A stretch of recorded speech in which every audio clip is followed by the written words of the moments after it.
Tomney, by the way, is the one who was just chatting a few moments ago, Chief Executive Officer with the YWCA of Calgary. Great to have you in this morning. Thank you. At a grassroots level, we were chatting earlier with Gina, and she's starting a grassroots initiative. But at a grassroots level, why did the YWCA come into fruition? It's interesting because at some point every charity was a grassroots, right? Yeah. That's Sure. where they all started. So for the YWCA, it was 105 years ago that it was grassroots. And 105 years? For the YWCA Calgary. And it was started because women who were coming to Calgary needed a safe place to stay. So some women got together and said, we're going to make safe housing and have them, have a place where they can come to Calgary and language training, because a lot of them were new Canadians. For heaven's sakes. So that was the grassroots beginning of the YWCA. And it's evolved since. Yes. There's no question about that. Yeah. It's evolved to a place where it provides numerous resources. We'll get to those resources in a second because we do have a video question for you as well too. So have a look and have a listen, Sue. Hi, my name is Lisa and I'm from Calgary, and my question for Sue is, what is the difference between the YWCA and the YMCA? Thank you. Thank you for your question. It seems like an obvious question. YW, YM? Is there one obvious answer? An obvious answer? You know what? It's a great question, because I think that's when you say it, people just expect that they're one and the same. And the YMCA does great work in the community with children and families, primarily focused around health and wellness. And the YW has always been about women.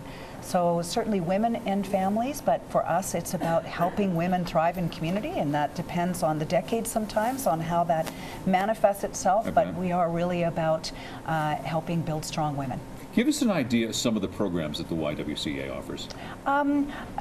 Numerous programs around building independence. So we have programs around housing. So we have transitional housing for women who are experiencing homelessness. We do have a small degree of student housing for women as well in our facility.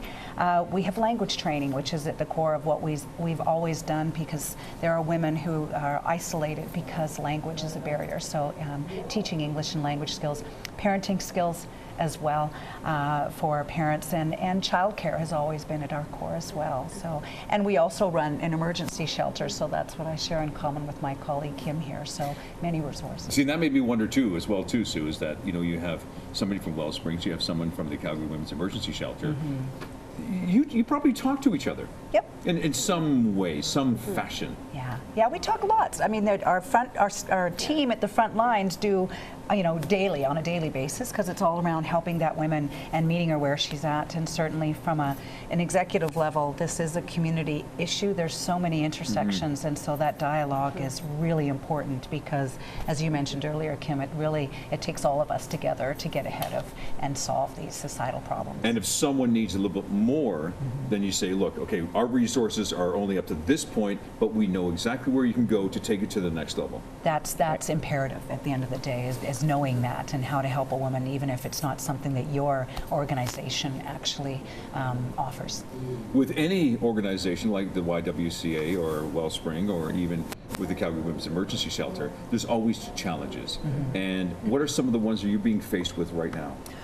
Well, not surprisingly, that good old-fashioned oil and gas challenges in terms of how that's hit the economy. Yeah, absolutely. We were talking about this earlier. The budgeting process this year has been very interesting, because we know that donations are going to be impacted by corporations, individuals who maybe find themselves unemployed, who would have supported us in the past. And then, of course, it has affected Alberta revenues from a provincial standpoint. So many of us do have contracts with the government providing goods and services. So it's going to be a tough year. We're really having to do some work now and try and get ahead of that, and prepare for those dips in our own revenues that we know are coming. Do you find that too, ladies, the change in economies actually have some effect as well too? Yeah, absolutely. So what are you going to do? I mean, really, you still have to offer programs. Yeah. You still have people coming. Yep. So what do you do? Well, so far we have tried to streamline and make sure that our programs are as tight and efficient as possible. And if there are vacancies, we're not replacing them right now.